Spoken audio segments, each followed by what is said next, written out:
नमस्कार। आपका अखबार के YouTube चैनल पर आपका स्वागत है। मैं हूं प्रदीप सिंह। राजनीति हो, युद्ध हो या कि कोई प्रतियोगिता, हार का दंश सबसे ज़्यादा चुभता है जब आपका प्रतिद्वंदी, आपका विरोधी, आपका दुश्मन आपको आपके ही हथियार से मात दे दे। और इस तरह की रणनीति बनाने के लिए बड़ा जज्बा चाहिए होता है, बड़ा दिमाग चाहिए होता है, बड़ा विजन चाहिए होता है, बड़ा कॉन्फिडेंस चाहिए होता है। अगर आत्मविश्वास नहीं है, अपने पर भरोसा नहीं है और उस जो आपका प्रतिद्वंदी, विरोधी या दुश्मन कर रहा है उससे कई गुना बेहतर करने की अगर क्षमता नहीं है, तो फिर आप पर ये रणनीति आपकी बूमरैंग करती है, उल्टा आपके ऊपर पड़ती है और आप फिर उसके बाद जो मात खाते हैं, जो चोट खाते हैं, उससे आपको कोई उबार नहीं सकता। तो प्रधानमंत्री नरेंद्र मोदी इस रणनीति के बड़े कलाकार हैं, इस रणनीति के बड़े योद्धा हैं, इस रणनीति के बड़े विजनरी हैं, इस रणनीति के बड़े शिल्पकार हैं। तो उन्होंने कांग्रेस पार्टी की जो रणनीति थी उसी से उनको मात दी। कांग्रेस की रणनीति, जिसको कांग्रेस ने 60 साल लगभग बिल्ड किया, बनाया 1947 के बाद से, और सिर्फ 8 साल में मोदी ने न केवल उसको ध्वस्त कर दिया बल्कि अपनी जो कुछ अपना बनाया वो उसके आसपास भी अगले कई दशकों में कांग्रेस पहुंचने की क्षमता नहीं रखती। तो बात थोड़ा और स्पष्ट कर दें, अभी ज़्यादा निर्गुण बात हो रही, सगुण बात करें। 1947 में देश की आज़ादी के बाद आपको याद होगा, मतलब याद होगा क्या, पता भी है, याद भी होगा अच्छी तरह से, कि कांग्रेस पार्टी एक अम्ब्रेला थी, एक प्लेटफॉर्म थी। आज़ादी के आंदोलन के दौरान भी हर विचार के, हर तरह के लोग थे। वो कोई पॉलिटिकल पार्टी नहीं थी, उसको चुनाव नहीं लड़ना था उस तरह से। गांधी जी इसीलिए चाहते थे कि जब आज़ादी मिली कि कांग्रेस को भंग कर दिया जाए, लेकिन कांग्रेस के जो रहनुमा थे, जो प्रधानमंत्री थे उस समय, जवाहरलाल नेहरू, उनको मालूम था कांग्रेस को भंग करने का मतलब क्या होता है। फिर उनकी जो हैसियत है, उनकी जो ताकत है, वो कई गुना कम हो जाती। तो इसलिए उन्होंने कांग्रेस को भंग नहीं किया, उसका लाभ उठाया। आज़ादी के आंदोलन की, आज तक कांग्रेस के लोग क्लेम करते हैं कि आज़ादी के आंदोलन की वाहक है, उसकी वारिस है कांग्रेस पार्टी। कांग्रेस पार्टी नहीं थी, वो जो प्लेटफॉर्म था जिसमें हर विचार के लोग शामिल थे, उन लोगों ने आज़ादी दिलाई। तो वो खैर अलग बात हो जाएगी, अलग विषय हो जाएगा। तो 1947 के बाद इतने सारे लोग थे जो कांग्रेस बन गई, पार्टी बन गई, तो उसमें जो नेता थे उनका कद, ऐसे कम से कम 10-15 नेता थे जिनका कद किसी मायने में नेहरू से कम नहीं था। जो पार्टी से बाहर थे उनमें भी ऐसे कई नेता थे जो नेहरू के कद के बराबर के नेता थे, और ऐसे नेता थे जिनका बड़ा जनाधार था, जिनकी छवि थी, पब्लिक में उनकी इमेज बहुत थी, उनकी प्रशंसा, प्रतिष्ठा बहुत ज़्यादा थी। कांग्रेस ने, बल्कि कहना चाहिए गांधी परिवार, नेहरू गांधी परिवार ने योजनाबद्ध ढंग से एक सोची समझी रणनीति के तहत इस पर, कांग्रेस पार्टी पर, और कांग्रेस पार्टी पर अपनी मोनोपोली बना ली। कांग्रेस पार्टी पर मोनोपोली बना ली होती तो वो छोटी बात होती। उन्होंने पूरे आज़ादी के आंदोलन को मोनोपोलाइज कर लिया। ऐसा इतिहास लिखवाया गया, ऐसी चर्चा कराई गई, ऐसे विमर्श खड़े किए गए कि आज़ादी के आंदोलन में अगर ये परिवार ना होता तो हमको आज़ादी न मिलती। आज़ादी अगर हमको मिल गई 1947 में, तो उसकी सबसे बड़ी वजह, उसमें सबसे बड़ी भूमिका इस परिवार की थी। यहाँ से शुरू हुआ क्या, ब्रांड बिल्डिंग। जो कांग्रेस के लोग आरोप लगाते हैं ना प्रधानमंत्री नरेंद्र मोदी पर कि ये इवेंट मैनेजमेंट करते हैं, तो उनको समझ में नहीं आता। आज की जो कांग्रेस है उसमें कोई समझदार नहीं है, कोई किसी के पास दिमाग नहीं है, विजन नहीं है, कोई किसी को राजनीति की इन डेप्थ समझ नहीं है, नॉलेज नहीं है। उनको राजनीतिक रणनीतियों के पीछे क्या है, उसका उद्देश्य क्या है, मकसद क्या है, क्या लक्ष्य हासिल करने के लिए रणनीति बनाई गई है, इसके बारे में कोई जानकारी, कोई समझ नहीं है, और वो जानने की कोशिश भी नहीं करते।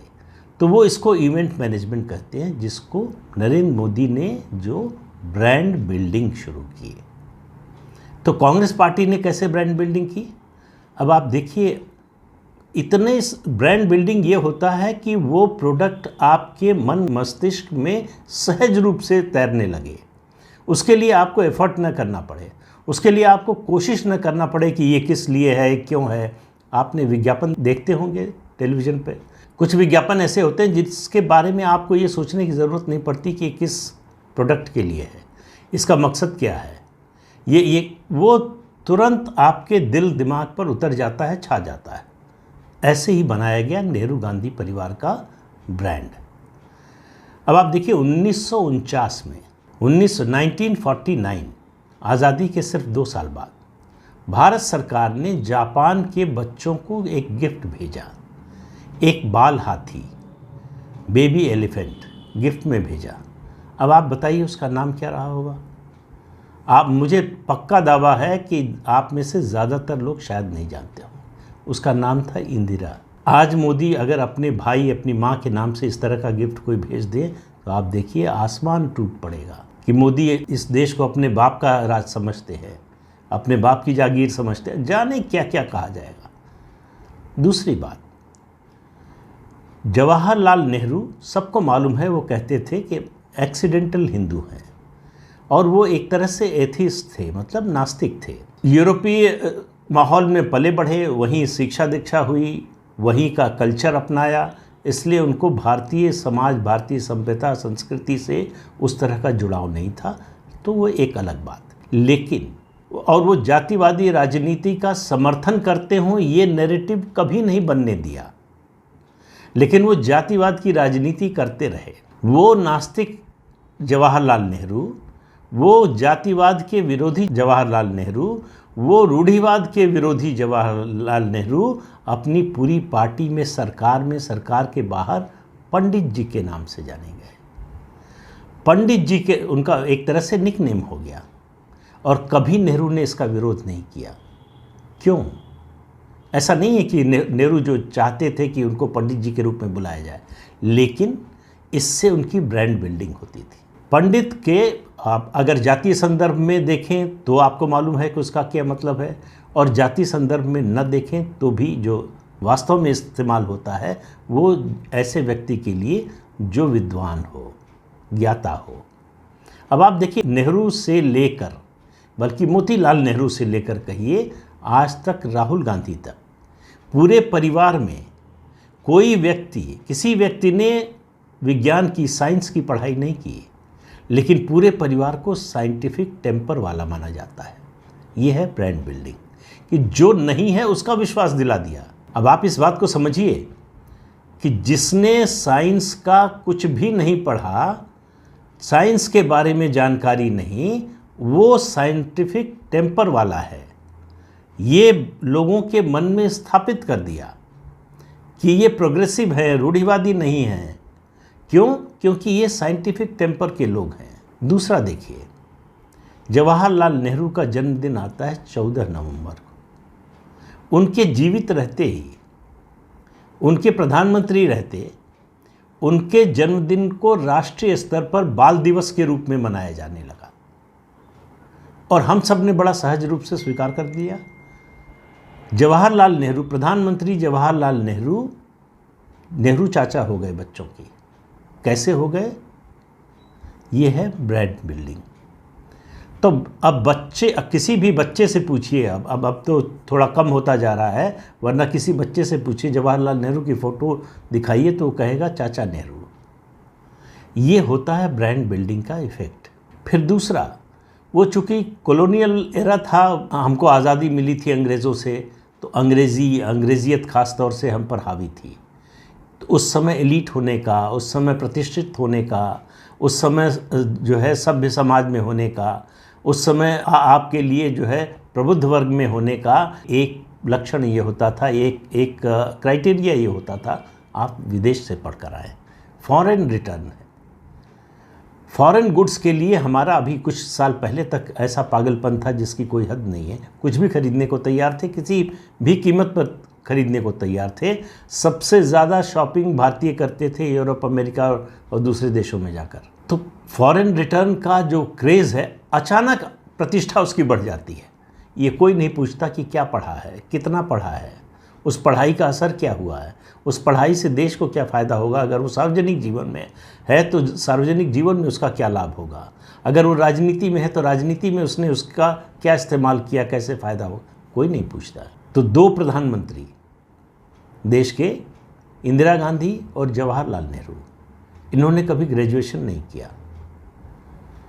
इंदिरा गांधी 11वीं तक पढ़ी और राहुल गांधी 12वीं तक। दोनों में से कोई कॉलेज पास नहीं कर पाया, लेकिन फॉरेन रिटर्न थे तो प्रतिष्ठा बढ़ गई, एलिट हो गए। वो जो एलिट होने का जो एहसास है वो आज तक है, राहुल गांधी में है और उनके भांजे भांजियों में भी होगा। हालांकि सार्वजनिक रूप से उनके बारे में जानकारी नहीं है तो इसलिए कोई टिप्पणी नहीं करूंगा, लेकिन उस पूरे परिवार में है। और मैं जब बार बार कहता हूं कि इस परिवार को लगता है कि ये राज परिवार है, ये इसको लगता है कि ये इस देश पर शासन करने के लिए ही इनका जन्म हुआ है, तो मैं कोई अतिशयोक्ति या किसी ईर्ष्या, द्वेष या किसी नाराज़गी या किसी गुस्से की वजह से नहीं कहता हूँ। एक वास्तविकता का वर्णन करने की कोशिश होती है, जो ज़मीनी हकीकत है वो बताने की कोशिश होती है।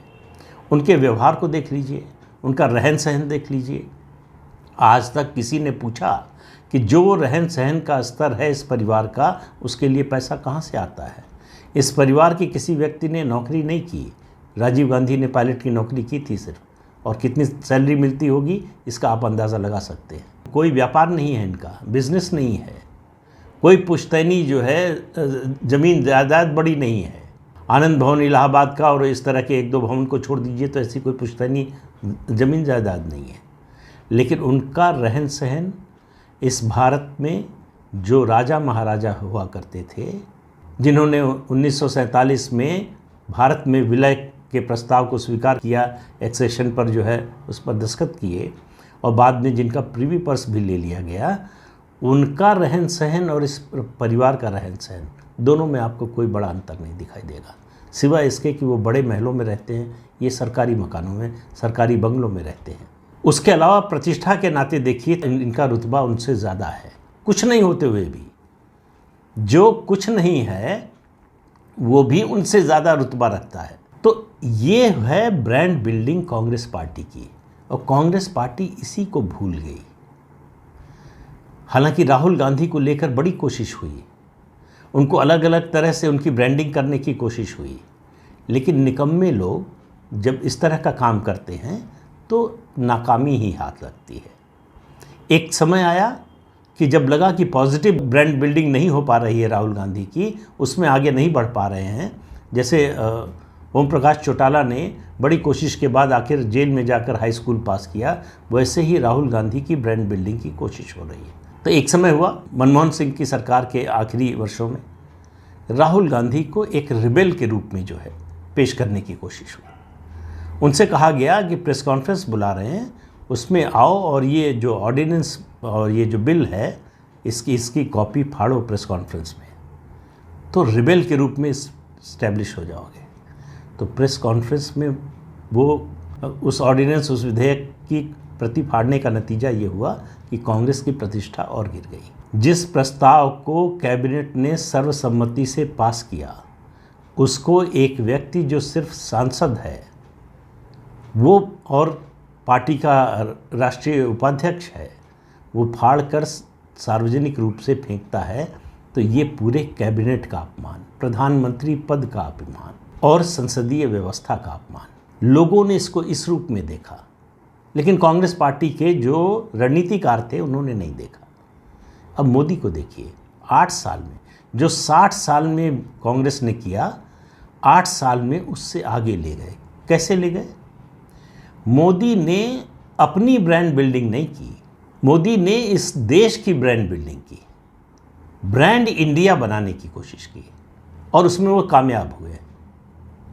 अब आप देखिए, चाहे गरीब आदमी की बात हो, चाहे अमीर आदमी की बात हो, अर्थव्यवस्था की बात हो, रक्षा मामलों की बात हो, हथियारों के निर्माण की बात हो, या फिर सोशल वेलफेयर स्कीम्स की बात हो, हर मामले में एक ब्रांड बिल्डिंग की कोशिश की। और दूसरा, अंतर्राष्ट्रीय मंच पर कि भारत बदल गया है। भारत जो है, जो प्रधानमंत्री नरेंद्र मोदी ने एक भाषण में कहा था, आँख से आँख मिलाकर बात करने, आँखों में आँखें डालकर बात करने वाला भारत, और वो दिखाई दे रहा है। अमेरिका हो, यूरोप हो, कोई भी देश हो, उसको जो सही है इस तरह से जवाब दिया जा रहा है। दुनिया भर में प्रतिष्ठा बढ़ती जा रही है। आज रूस और यूक्रेन का युद्ध हो रहा है, दोनों देश चाहते हैं कि भारत मध्यस्थता करे। इजराइल और फिलिस्तीन का इतना लंबा झगड़ा, दशकों पुराना झगड़ा, फिलिस्तीन इजराइल दोनों चाहते हैं। फिलिस्तीन के राष्ट्र प्रमुख कह रहे हैं कि अगर मोदी जी चाहें तो इजराइल और फिलिस्तीन का झगड़ा खत्म हो सकता है, समझौता हो सकता है। अंतर्राष्ट्रीय मंच पर भारत की जो प्रतिष्ठा स्थापित की है मोदी ने, वो इससे पहले कभी नहीं थी, चाहे उनके आलोचक कुछ भी कहते रहे। जिस तरह से दुनिया के तमाम देशों को उम्मीद थी, नज़र गड़ाए बैठे थे कोरोना के दौरान कि अब मोदी गिरेगा, अब भारत गिरेगा, अब हमको मौका मिलेगा, यहाँ लोग करोड़ों की संख्या में मरेंगे, भुखमरी फैलेगी, बीमारी फैलेगी, कोई इलाज नहीं मिलेगा, क्योंकि हमारे पास तो इतना डेवलप्ड जो है हेल्थ सिस्टम है, यहाँ तो कुछ है नहीं। उसी क्राइसिस में मोदी जिस तरह से देश को निकाल के ले गए और तमाम देशों की मदद की, दुनिया में वो सबसे बड़ा उदाहरण बना। नेता की परीक्षा क्राइसिस के समय होती है, संकट के समय होती है। संकट के समय करके दिखाया मोदी ने, और इस समय कांग्रेस पर उसके बनने से, मतलब उसके अस्तित्व में आने से लेकर आज तक का सबसे बड़ा संकट, सबसे बड़ी चुनौती है। और उनका जो सबसे बड़ा नेता माना जाता है राहुल गांधी, वो जिम्मेदारी से भाग रहा है। मोदी ने हर चुनौती का आगे बढ़कर सामना किया। इंटरनल सिक्योरिटी का मामला हो, चाहे पाकिस्तान को जवाब देना हो, चाहे चीन को जवाब देना हो, हर मोर्चे पर, रक्षा उपकरणों के मामले में आत्मनिर्भरता का मामला हो, अर्थव्यवस्था को सुधारने का मामला हो। जब पूरी दुनिया में कोरोना के दौरान लोग आलोचना कर रहे थे, तमाम ये जो नोबेल प्राइज़ विनर इकोनॉमिस्ट हैं, बड़े बड़े जो आरबीआई के गवर्नर रह चुके ऐसे इकोनॉमिस्ट भी आलोचना कर रहे थे कि खर्च क्यों नहीं कर रहे। अरे नोट छापिए, ये समय है नोट छापने का। फिस्कल डेफिसिट की चिंता छोड़ दीजिए, इन्फ्लेशन की चिंता छोड़ दीजिए, नोट छापिए और लोगों को बांटिए। नहीं किया मोदी ने। पूरी दुनिया कहती रही, उदाहरण देते रहे कि देखिए क्या कर रहा है अमेरिका, क्या कर रहा है जापान, क्या कर रहा है यूरोप, क्या कर रहा है इंग्लैंड, ये सब उदाहरण दिए जाते थे, तब भी नहीं सुना। आज पूरी दुनिया कह रही है कि जो मोदी ने किया, भारत सरकार ने किया, वही सबसे अच्छी रणनीति थी। उन लोगों ने जो किया, नोट छापकर, करेंसी छापकर, उसका नतीजा आज भुगत रहे हैं। आज हमारी अर्थव्यवस्था अगर दुनिया की सबसे तेज़ी से बढ़ती हुई अर्थव्यवस्था है तो इसी वजह से है। मोदी और नेहरू गांधी परिवार की ब्रांड बिल्डिंग में फ़र्क ये है कि उन्होंने अपने परिवार की, अपने परिवार के सदस्यों की ब्रांड बिल्डिंग की, और मोदी ने देश की ब्रांड बिल्डिंग की। और नतीजा ये हुआ कि 8 साल के छोटे से समय में, किसी देश के इतिहास में 8 साल का समय कुछ नहीं होता है, इतने बड़े बड़े परिवर्तन कर दिए कि भारत फैसला ले सकता है, उसको लागू कर सकता है और उसमें कामयाब हो सकता है। कि देश 370-35 से हटाने का फैसला कर सकता है, उसको लागू कर सकता है और लोगों को कन्विंस कर सकता है, जिनके बारे में 70 साल से कहा जा रहा था कि ये तो कभी मानेंगे ही नहीं, ये कभी दिल्ली को स्वीकार नहीं करेंगे, भारत को स्वीकार नहीं करेंगे।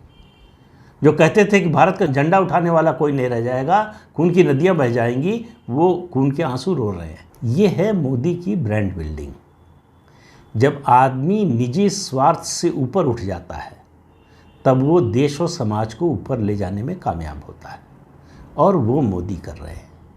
इसलिए मोदी की प्रशंसा होनी चाहिए, इसलिए मोदी का समर्थन होना चाहिए। इसलिए नहीं कि मोदी से कोई प्रेम है, कोई व्यक्तिगत जो है वो दोस्ती है, इस वजह से नहीं। इस वजह से कि मोदी सिर्फ और सिर्फ देश के बारे में सोचते हैं कि देश की प्रतिष्ठा कैसे बढ़े, देश की मजबूती कैसे बढ़े, देश कैसे जल्दी से जल्दी आत्मनिर्भर हो जाए, देश का दुनिया भर में सम्मान कैसे बढ़े, हर क्षेत्र में देश में विकास हो। इसलिए मोदी जो कर रहे हैं उसमें कहीं से निजी स्वार्थ की बू नहीं आती है। इसलिए निजी स्वार्थ नहीं है, इसलिए कामयाबी मिल रही है। इस निजी स्वार्थ नहीं है, इसलिए लोगों का भरोसा बढ़ रहा है। निजी स्वार्थ नहीं है, इसलिए लोगों का समर्थन मिल रहा है। और इस समर्थन में कोई कमी नहीं आने वाली, ना आती हुई दिख रही है निकट भविष्य में या आने वाले भविष्य में, जहाँ तक आप देख सकते हो। जब तक मोदी हैं तब तक लोगों का भरोसा उन पर बना हुआ है। ये लोग नहीं तय करेंगे कि मोदी को कब जाना है, ये मोदी ही तय करेंगे कि उनको कब जाना है। इसलिए जब तक मोदी हैं तब तक देश का फ़ायदा हो रहा है, हित हो रहा है। इस दृष्टि से सोचिए। तो इस अंक में इतना ही, अगले अंक में फिर मिलेंगे किसी नए मुद्दे के साथ। तब तक के लिए अनुमति दीजिए। आपसे अनुरोध है कि चैनल देखिए, शेयर कीजिए, लाइक कीजिए और सब्सक्राइब ज़रूर कीजिए। नमस्कार।